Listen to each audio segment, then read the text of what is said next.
All right, here's a quick experiment. I don't know if I'll share this video with anyone, but I got to learn how to cook for one, and cook in a way that doesn't take a long time in almost no kitchen.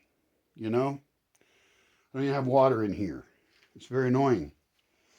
So what I'm doing in this case, and I'm recording this for myself so I learn how it turned out, and I'm not eating the way I should be eating. I have a whole different philosophy of food and scale that have to do with community cooking, but I know who I am and what I'm willing to do. So I do have some eggs. That's good. That makes sure I've got a lot of protein for the day. Just 2 eggs is fine. And then I'm putting in, and I should price all these things to figure out what the price of this whole meal was. This is La Sierra Frijoles Bayos Sin Grasa. That's the packaging there. And that is 580 grams of beans. Fairly tightly packed without a lot of water in this case.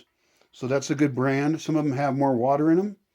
And we could actually compare cans of beans and cans of other things to see how much real product they have versus not having real product. All right, so I've already put my beans in this pot. I've also put in my ensalada de legumbres. These are basically pre-cooked vegetables.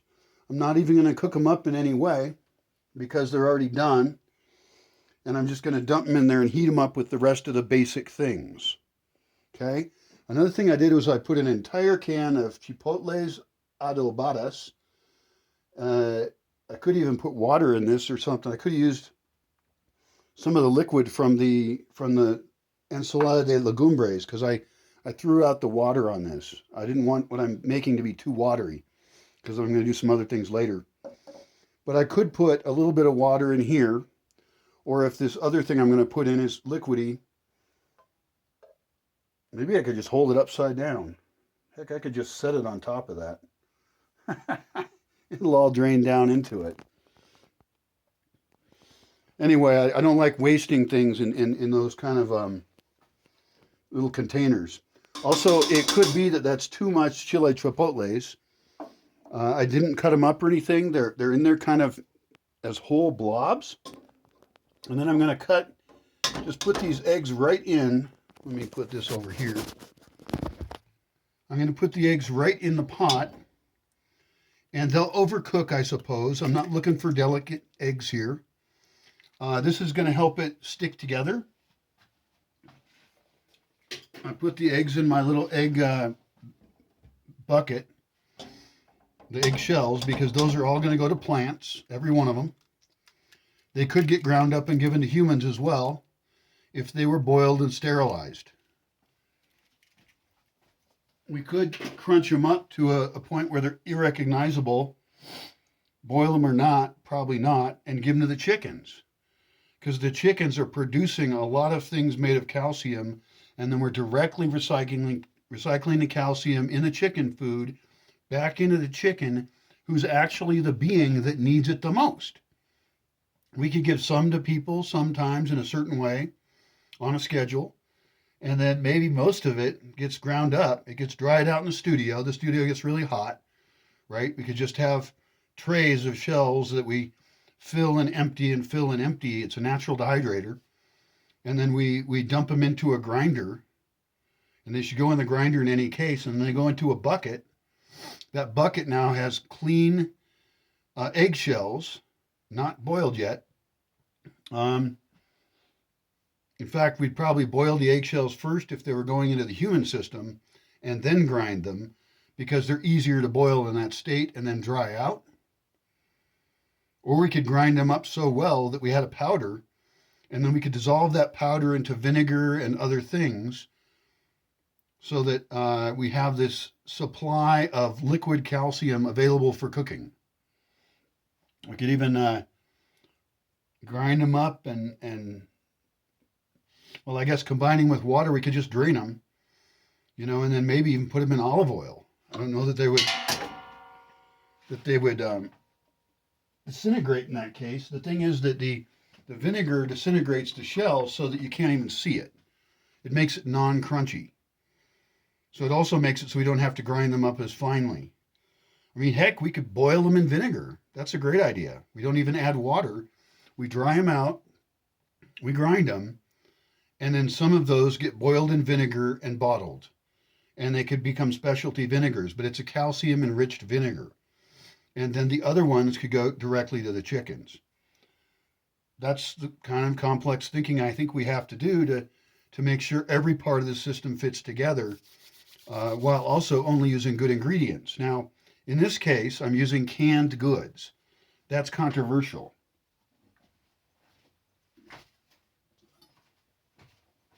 That's controversial to me because it is a high energy embodied material. Now, I'm happy that we're now reusing the cans. All of the cans are becoming plants. And we want to up the amount of plant reproduction we do anyway. And if you think about it, a can is a pot that's actually fairly low cost and quite strong. And somebody can leave it in the pot or they can repot it into a prettier pot. It's easy to poke holes in the bottom. And we can poke a lot or a few. What I'm adding to this as well is this salsa para pibil. Salsa para pibil. Now, I don't know what pibil is.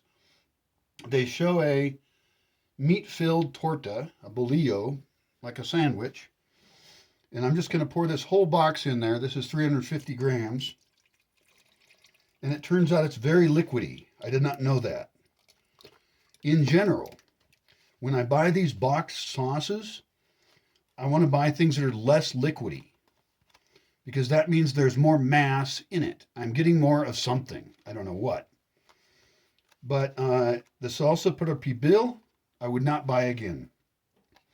Anything labeled as mole, I would tend to buy. It's going to be thicker, and I'm going to like it more.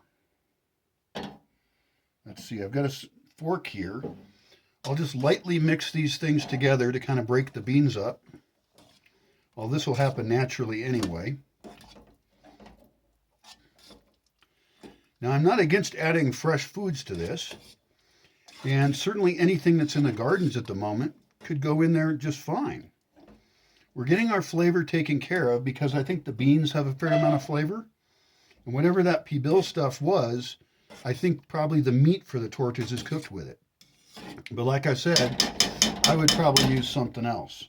And I've kept a bunch of the cans of things I bought and have tried out. And, you know, they're just salsas. They're pretty flexible. The beans I used that had more liquid in them, by the way, were frijoles charros. And those did not have as dense a stuff in them. There was more liquid in there that I just had to throw away, give to the dogs, or I could use it to cook with. But, you know, liquid gets introduced in different parts of the process anyway. And we might be putting tomatoes in there or carrots or daikon radish. We might even be putting greens in there, you know, that would soften up and they would almost disappear into it. But they have all that green goodness, you know. Kale in the most extreme case, or we could put I could cut off a piece of broccoli and just chop it up real quick. And then probably with the broccoli, it's hard enough that I would tend to want to cook it first, which brings us to onions. I'm a big fan of onions and potatoes, but potatoes take forever to cook and onions don't. So what I did was I took a big onion, a fairly large-sized one, and I caramelized it in a pan, right? I heated it up until it kind of, parts of it started to get a little crunchy and it started to brown. And that's because my friends a long time ago, who are chefs, told me I should do that. There's a Maillard reaction or something that causes it to become sweeter. And people like sweet things. Out of this process, now right now I'm using cans, like I said, but this is the way a hermit might eat, you know? Of course, you would want to default eating what's in the gardens at the time or what you can store. But at the moment, I'm eating like you would on a boat or something. It doesn't taste very good cold. It doesn't taste bad, though. Now, there's other things I could add into this. I have access to this kind of yummy mustard ground mustard that I can buy in Pottsquirrel at Don Chucho's, and I could put a dollop of that in there. I do have sriracha hot sauce, and I've got a fake salsi, a fake one, a Mexican-made one. I believe it's Mexican-made. I think so, yeah. Yep. Either one is fine. Obviously, the Mexican-made one is going to be cheaper, so we would go with that. Both the bottles are reusable. This one's really useful with its screw top, and this one's also useful. So we can refill these with salad oils and other things. Now, this thing already probably is pretty spiced, but I'm tempted to add in, like I said, I could add the mustard. I'm not going to add the hot sauces because that's better to do at the end, or even to let the person who is eating it do that, because everyone has such different levels of hotness that they want. And so I'm not going to make that decision for them. They can do that themselves.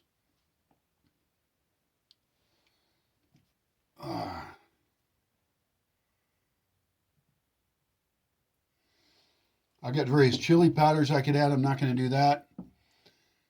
I think what I'm going to do with this one is heat it up and see what it smells like and tastes like when it's warm. I already dumped the onions in there in the big pot. And that's going to tell me if I'm overdoing it. Because when I cook, sometimes I cook large amounts and I want to feed, groups of people or have a dinner party. And I don't want to overdo the spices. I've only done it a few times in my life, and I made something that was essentially not edible. And that's obviously a huge mistake.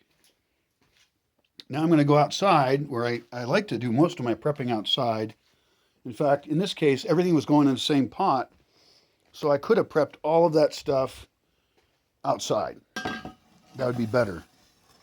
I don't know what would happen if I put an avocado in there, but I have avocados at the moment, and avocados are usually available quite cheaply.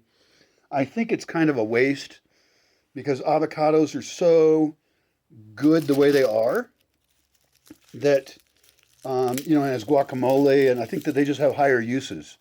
And so to put them in a sauce where the flavor of them gets lost, I think is kind of a waste. It's not ideal. What I've got here is heads of garlic, and I'm going to cut those up. This is the wrong way to do it, in my opinion. There's lots of videos about how to do garlic. And you put it in a jar and you shake the jar, and then the skin, the papery skin comes off of it, or you crush it with a knife, which is what I usually do. I think my main thing about garlic is to pre-prepare it and put it in oils, put it in vinegars, put it in other things. I like things really garlicky, and maybe some sauces could be made that were like too garlicky or something. But we got to figure that out. I don't know if there's people who don't like garlic, and so there may need to be adjustments there. Or it might be that for our garlic intake, we don't add it in pots like this, but that we make very garlicky dishes. And people who love it, love it. It could even be we have pieces of garlic that we dump on top of pizzas we buy. In other words, we could get pizzas and then add toppings that are cheap for us to do. That would be very interesting. Although usually they've made good decisions about what flavors are good. I know they send you with some small packages of some salsas. I actually prefer to use those salsas. They come in plastic bags, which is annoying. I prefer to use those salsas in cooking other things. I don't like them on pizza that much.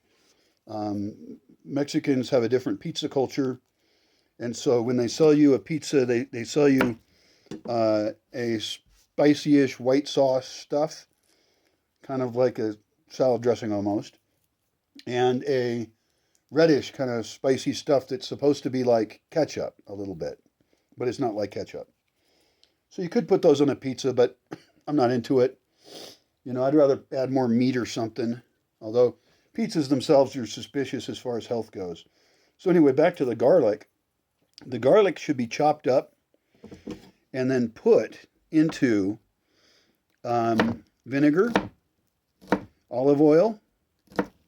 What other things would preserve them? I think I've seen them sold just in water, and I don't know if those get kind of boiled briefly beforehand. That might be neat. We could do that, and we could do that with the vinegar. Could even be the vinegar that is calcium rich. So now we've got something that's calcium rich, has garlic, and can be used in making vinaigrettes. The thing I don't like about chopping garlic is it interrupts the rest of my cooking process. It takes too long. And so my biggest innovation in that regard, nothing too innovative, but is to buy a bunch of garlic when it's the cheapest and also grow it, right? I've got it growing.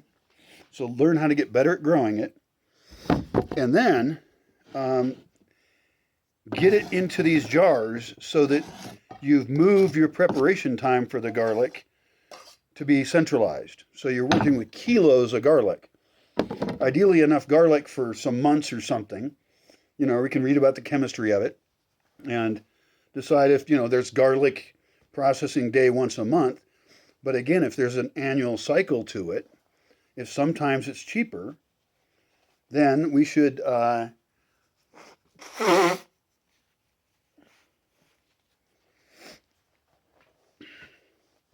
just centralize the processing of it and have fewer people doing it. Those people also are going to invent the best ways to remove that paper. And we can do tests on every video YouTube that exists and see, okay, what's the ideal way to process garlic? Let's see, how much garlic to add, I don't know. We could experiment with that. Another weird ingredient I could just add, since I have them, is I could add a banana. I could chop a banana up into fairly small slices. I don't know that I want to find chunks of banana in these kind of pots of food. But I do know that in the past I've made curries, and I've occasionally slipped a banana in a pretty big batch of curry, and it just sweetens it up in a way, and nobody ever detects the banana. Nobody ever says, oh, there's banana in this. But there is. And it's healthy.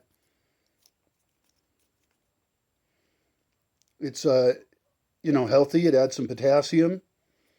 And, if it's, let's say each person in a portion gets, an eighth of a banana, well, that's a little bit of banana. It adds bulk to it, so people feel like they're eating more. Still chopping up garlic here. I think I'm going to try that in this particular case. It's a little risky since I have a lot of factors in this particular thing I'm making that could make it be bad. And I won't know what those things are. In other words, I really need to do more experiments which don't have as many variables. They don't have as many different ingredients. And find some basics I like, and then perhaps experiment with adding different spices to them and stuff like that. But I'm going to do it in this case. I'll cut it lengthwise, and then I'll chop it into little quarter moons or half moons, Oops, I just dropped one on the dirt floor. A little banana chunk. I could squish it up, and that would assure that there was no pieces. On the garlic, I have to decide whether to just toss it in the pot and have it be quite fresh when it goes in, and that really the only cooking that happens to it is that which is in the heating process. Because like I said, I cook the onions separate, and that's because they're pretty oniony. And I could experiment with putting them in raw, that's fine. But the idea is to have less dishes. Right now I'm using a cutting board, a knife, and a very wide pan. This is my wide pan here.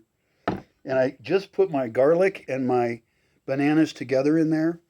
In this case, I am going to go ahead, since I already have dirtied this pan anyway with the onions. I didn't want to cook the garlic with the onions because it would overcook the garlic. But I know I don't want the bananas cooked very much, and I know I don't want the garlic cooked very much. So I'm just going to run this through real quick. And just a little bit of heating up to kind of squish those bananas up and get the garlic a tiny bit cooked. Uh-oh, my pan is left in here. My pot. It's now bubbling. I don't want it to burn on the sides, which it looks like it's already trying to do. That's a bad thing. I was using a fork to stir it. I think I'll just use this same spatula that I used on the onions. Again, the less instruments you use, the better, because every instrument means another thing you have to put into water. And so if you could use a quarter of the instruments, then you would use a quarter or something like that less, certainly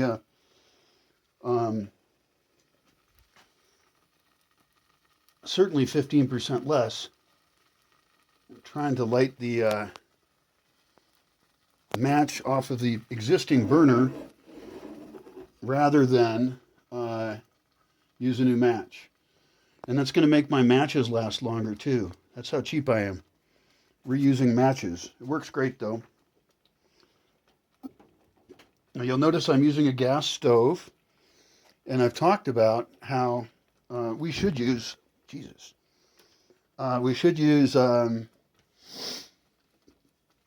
wood or solar. And so it's obvious we need to become experts at solar power. It's obvious that we need to build wood systems that serve any time that the solar is not working, and that those should be built at the right scale for cooking the ideal Bosque way. At the moment, that's an infrastructure improvement that is a little bit difficult and costly. So it's actually cheaper and faster for now, especially considering time as a cost, to just use propane. I've been using the same propane tank since before April sometime, and it works just fine. I have not had to get another one. I'll stir this pot again, keeping an eye on these bananas. Now I'm thinking about if there's anything else I want to add. This already seems like a lot. Another thing I could use instead of a banana is a plantain. A plantain is a starchier, larger kind of banana. Also called here a banana macho, because it's so macho and big. Just doing these bananas a tiny bit. I definitely don't want to mix different sauces together. I want to be testing out all these kinds of different sauces available to me. Like, I won't be buying this one again because it's too watery. And I need to put all of those things into a document. Ideally, I'd be growing tomatoes all year, and tomatoes would go in almost anything. I also have things I could add, like this is tomates molidos condimentados, right? And here again, we'd want to weigh it, see what the ingredients are, and decide when and why we would use it. Like I said, though, I think processing our own tomatoes that we grow most of the year would be really the big win. And tomatoes tend to be kind of expensive, and they do come from other places often, and they come from systems that use greenhouses. And we want to eat food that is not grown in a greenhouse. And we want to not have the knife fall into the stove. Everything here is a fucked up mess, and there's rat shit on things. Mostly mouse shit, actually, but that doesn't help much. All right, so I've just done these bananas the tiniest bit. I'm going to get them out of this pan immediately, and I'm just going to dump them into the heating up pot. Now that food is already probably edible. I'm going to mix it all together. Turn this stove off. The bananas, I noticed, did make a pot that's hard to clean. I'm going to go dump that in some water right away. If there's nothing else I'm going to fry in this pan, but I don't like frying in a dirty pan anyway. So that's one of the reasons I like onions, is they don't dirty the pan up very much. You cook them to the right level. All right. So I'm going to turn this oven down a little bit. Unfortunately, it's a shitty propane oven that gives me almost no temperature control. I believe that if we are going to use gas, it is worth it to pay the extra money to get a gas thing that does a better job.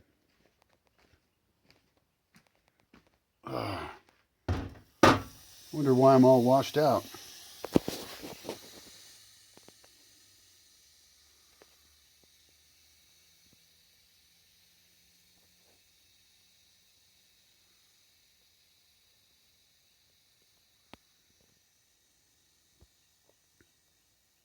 There we go.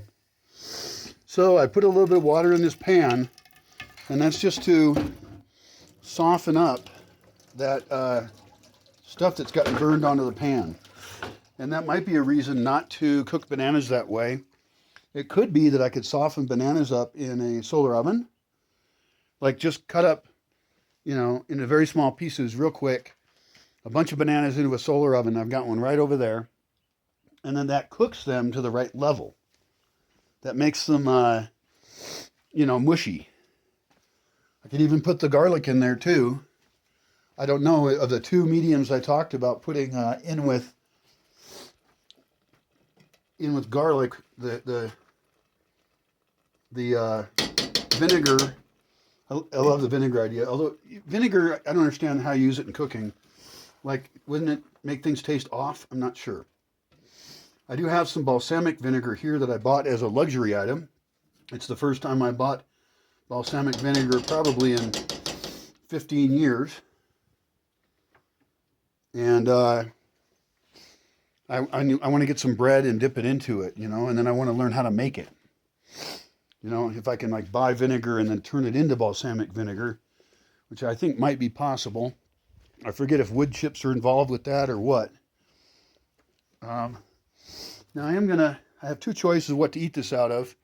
One is this pot, which is cool because the more of it I can dump into that pot, then I can just reheat it in that pot, and I'm not reheating all of it when I want to eat it hot.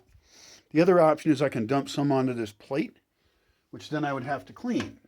I'm going to go with the first option and divide this food up into two different groups.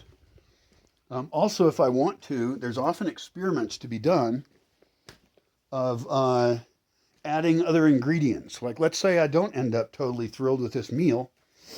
Maybe I will decide to dump something else in. And since I'm only one person, maybe I'll decide to try some with some hot sauce, something like that. Let's move this over here. Let's turn it all the way off so it already will start to cool down.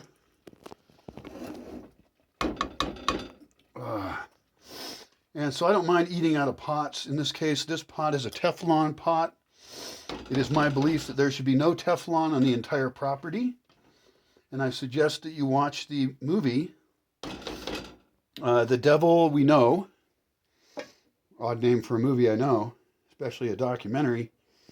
And that documentary is about, specifically, here's my favorite spoon over here, Teflon and how it's gotten into every damn thing. It's in our bodies. It is everywhere. One problem with this pot is that I don't have a correctly sized lid for it.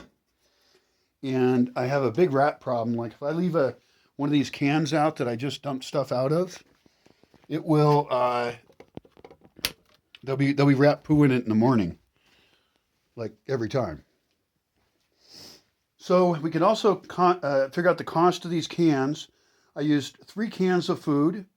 I used 1 banana. I used 1 big onion. Those are both very cheap items. And I really should be producing more using the fresh foods that are cheaper. The chili chipotles, the salad, chopped up already cooked vegetables, the frijoles bajos sin grasa, which means without grease, which is good. We like that. And then I didn't dump in much else.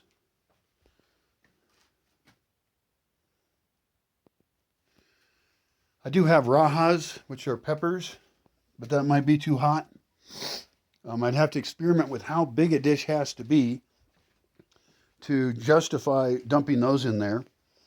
And also, again, like, this is a really dumb way to cook a meal, because really the more fresh foods I can put in there, the better. And one other thing I could have put in there, just like the banana, is I could have cut up an apple real small and dumped that in there for sweetness. Again, those kind of things just sort of disappear into it. And so that's kind of cool. Sometimes lately I have been putting in mushrooms that have already been harvested. That also seems somewhat costly. We could weigh the mushrooms and kind of drain them, and then compare the weight of mushrooms, you know. This is just sliced mushrooms, button mushrooms from Del Monte. The other thing we can do is calculate for this particular meal, based on this video, we can calculate exactly how much was the cost. And one of those costs we never want to forget is time and energy, including the water we use to wash the dishes.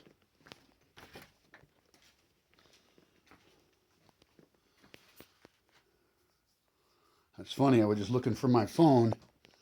It's in my hand recording me. There's other ingredients we can use for a variety of dishes. The harder it is for us to get and the more expensive it is, the less we want to use it. There are specialty products, even some made locally, that we have to figure out the cost on. And I think oftentimes, since they're crafted at a smaller scale, they're more expensive. On the other hand, we also want to support the production of local products, which will allow them maybe to lower their prices. Or we might just decide to make our own. Like, there's a chutney over here I bought. It's locally made, and I like that to happen. I'd like to make more locally made stuff. So we'll see. But in this case, this kind of meal, like, why would you do this instead of doing it in a healthier way? Well, it's because of ease. It's because otherwise I won't eat at all. I want it to be easy. Very easy. All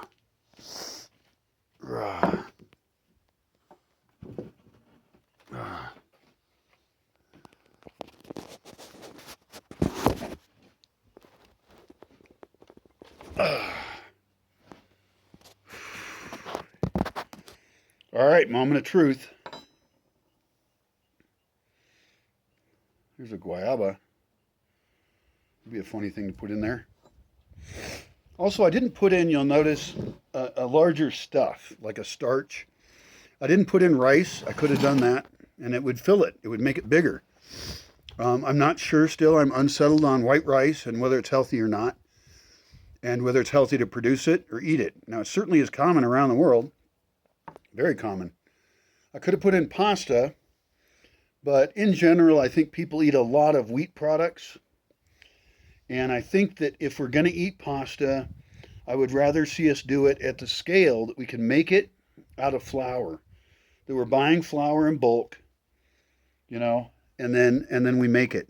Because we could figure out how much flour was used just by weighing it for some pasta, and figure out how much we're paying somebody to make it, dry it, put it in plastic, and then us buy it. And we still have to cook it then, and it uses more energy to cook because it is dried out.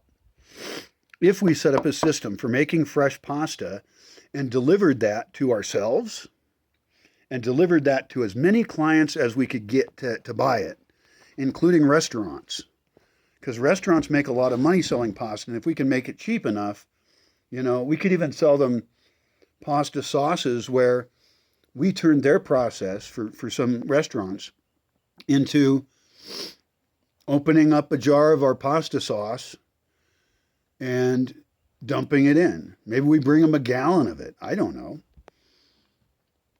And of course, we should sell it ourselves. I mean, how come I don't sell food in Yotatiro on occasion? That'd be an idea. What if I had a food truck? I mean, that's a brilliant idea. I love food trucks. You work when you want, where you're at. You sell certain kinds of things. You could have a couple of magnetic facades on it where you can change your branding, and you just have this really efficient, professionally made kitchen. And then you make decisions about how to be a mobile restaurant. And that way, your location, they say location, location, location, can be anywhere. And you can even sell during local festivals around here, whether it's in Yotatiro or Lazar Zamora, or a time when it's busy in town, or a time when a lot of other vendors come in. That always bothers me when other vendors come in and they sell crappy food for a party, when we should be selling food we made here with ingredients from here, keeping the money here, and it should be interesting foods that are different than what other people sell. I mean, there's people that sell, kind of soggy-ish French fries with pieces of hot dog cut up in it. That's a food at parties. And I buy it because it's there and everything sucks. The pizza sucks too. Mmm. It has about the right amount of flavor. I like things quite flavorful. I think what I'm reacting to mostly is the chili chipotle. I think that adds a lot of flavor. And then those kind of beans come with a little bit of flavor. So that's about as much flavor as I'd want. And I can't imagine that some people might want to use this as a stuff on rice, to pour over rice or mix with rice. So, but again, to mention the pasta thing is, yeah, I think fresh pasta making system would be amazing.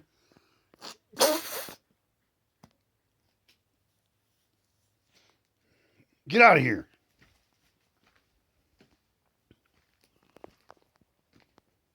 Damn dog.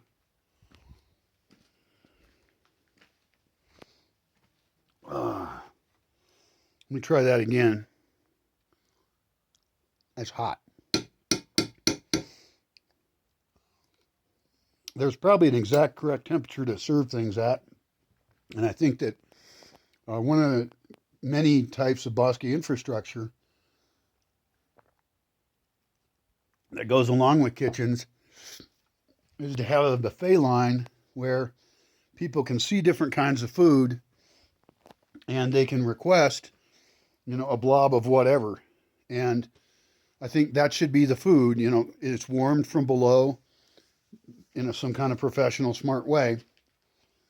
And then they also have things that they can purchase, but the basics are all there. And I think it's even worth it to do potatoes. We could analyze costs on all this stuff. But if I had a solar power cooking thing for potatoes, and those were then served at whatever time makes sense. Maybe they're often for dinner. Maybe I could get them done by 2. But again, I want a solar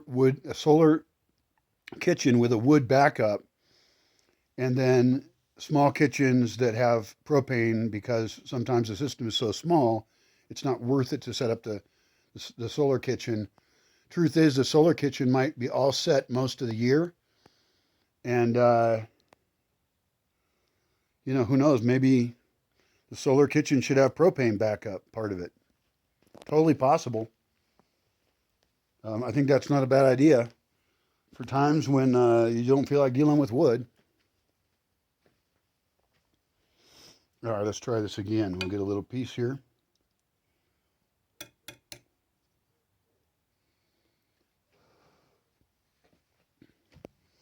My guess on the price on those cans, I need to check them, but it's certainly under $5.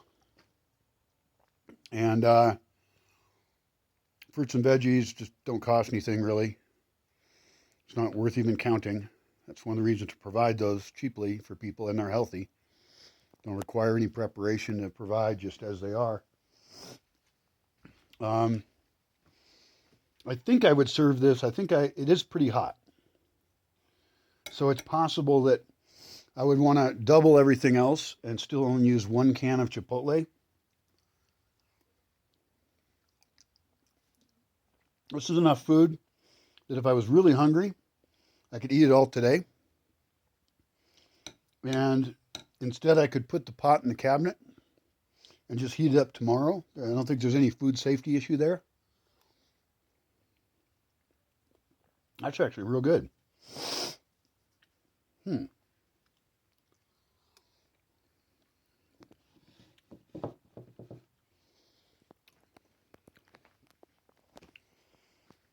So if we cost that out, let's say I had a hermit house and somebody was going to live there and they really don't want to talk to anybody. They want to be totally reclusive, which is something I want to provide. It could be that I provide them fresh fruits and veggies, a cutting board, a knife, water and garrafones. So they got water, a pot, a pan, a spoon. It's the real basics. And could be wood fired for a hermit, you'd think.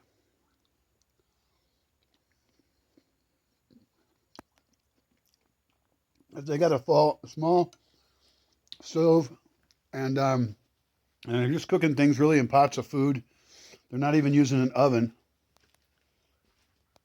then, it's not the healthiest way to eat, but if we supplement it with, an infinite number of fruits and veggies,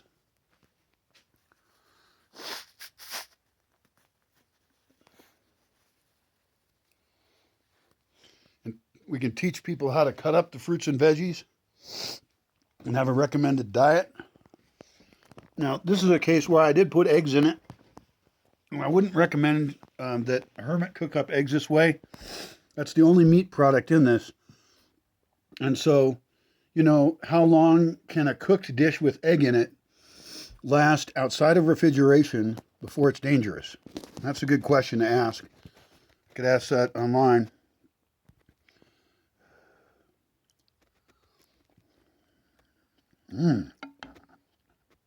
I'm pretty hungry. I like that it's almost too hot. It's about right. I was thinking earlier that if I didn't think it was hot enough, then I'd put some of that sriracha sauce or the fake sriracha sauce in there. Now, the fake sriracha sauce would actually be a great sponsor. I could even have as part of standard equipment when you arrive that you get a bottle of that. If you're going to be staying for a month, and then I could also sell it in case they use it all. But for anybody who really likes picante, they could just add that to whatever they want.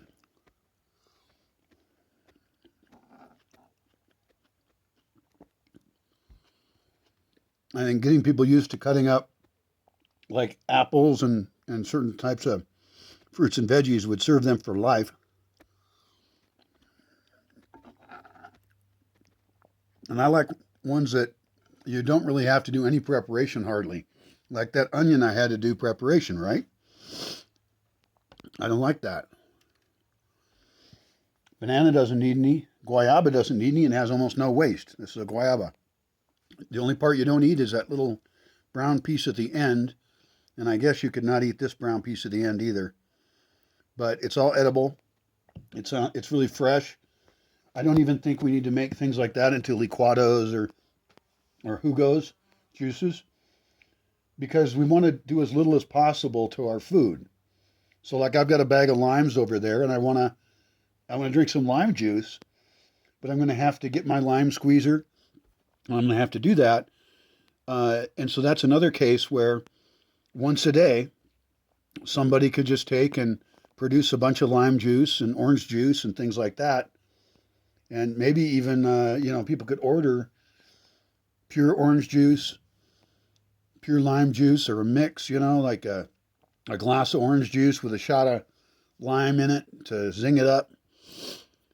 Another really great food that we could develop here is the jugo verde.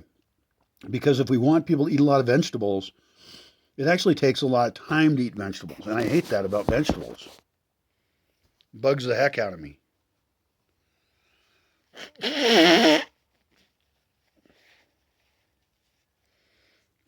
But we could essentially copy their recipes. They've just got a couple. And again, we can put almost anything we want in that. We could have a little bit of calciumated vinegar. We could estimate, based on how many eggshells we put into the vinegar, how much vinegar you would need for a daily doses of all the vitamin C you would need, even though you're getting it from other places as well. But really make sure people have lots of vitamin C so they don't get scurvy and stuff like that.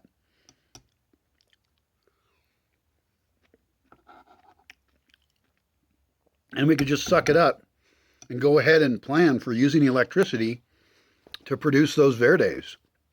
And I would recommend that we tend to make that something that we serve just before lunch. It'd be great. Why just before lunch? Well, in town they eat it and they drink it in the morning, and I do like it in the morning.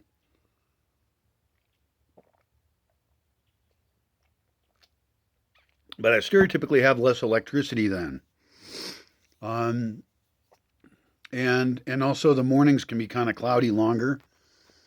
So if I wait, then my batteries will charge for the day.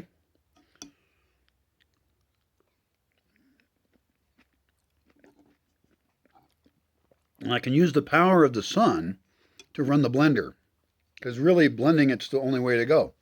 You know, you can get the bicycle powered blender, but I also want to set up systems that are really easy to replicate.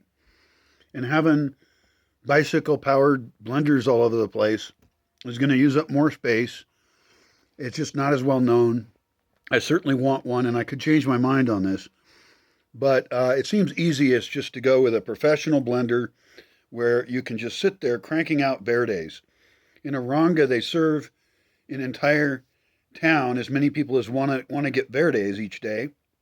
I could even ask them, like, how many do you make a day? Because I think just about everybody should have one. And you know, we can make different kinds, and there can be even more than one station, more than one blender that we're just dumping ingredients into, and there's a prep station, and people just come and you pour the verde into a measuring cylinder, and you look at it and it says, you know, there's 1 liter or something, and then you pour it into someone's container, you see what's left, and they only pay for as much verde as they drank. Or maybe people come with their own container and everybody just gets half a liter of verde, you know. Maybe they can even ask if they want a liter or half a liter.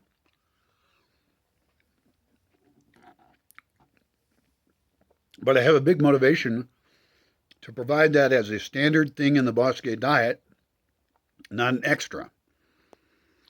And that's that I want people to eat lots of vegetables. I also want people to get used to the idea of making these kind of smoothies, and we would pick what ingredients would go in it really, really well. Like, bananas are so quick to eat, and a lot of other fruits and veggies, that it seems dumb to use them, you know, to like blend them. So blend the things that you can't eat in another way. I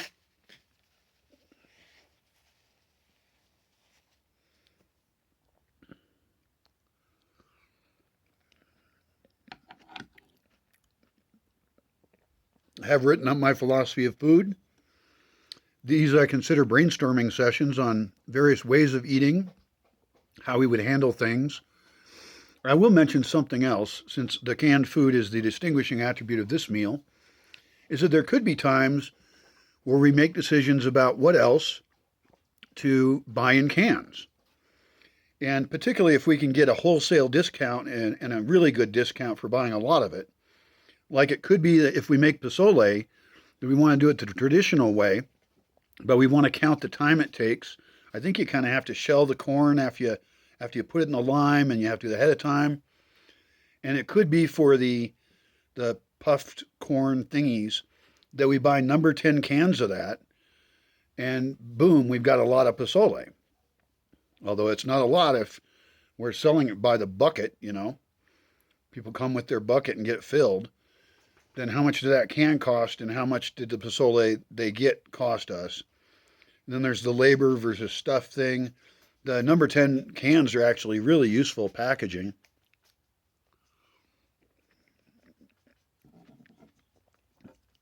every one of them represents a larger plant pot, and that's excellent.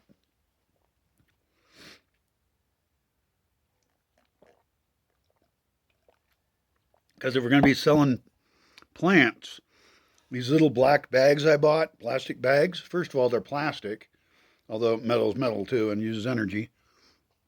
But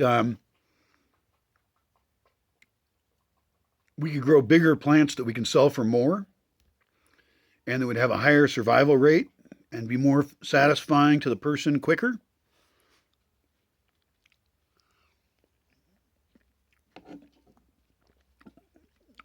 And we wouldn't want to have it to be as big as a 5-gallon bucket because that's our next step up, right?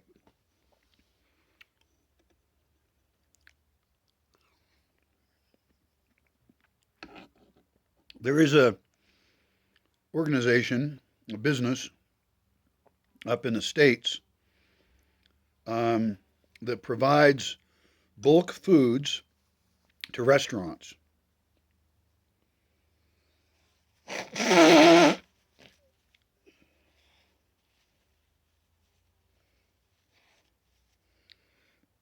They even have a convention each year, and I forgot their name. It's something Co., not Costco, but I should look that up. They provide, for example, the sororities and fraternities, and this allows a chef to very quickly unpackage food and provide a variety of meals. And I'm generally against it, but we should consider in every case what the costs are and know that we have a use for that can and look at, what the cost for other types of packaging for plants is and calculate it out.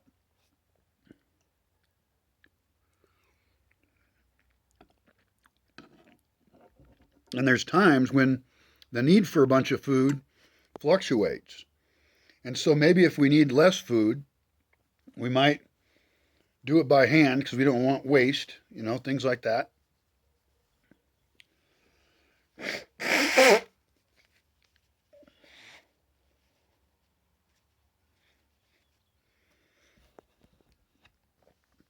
But we should find out if there's a similar thing in Mexico that brings food to like institutions like schools and stuff. Now, locally, the local school here in Aronga, there's a lady in Yotatiro that makes their food and brings it down to them. It's probably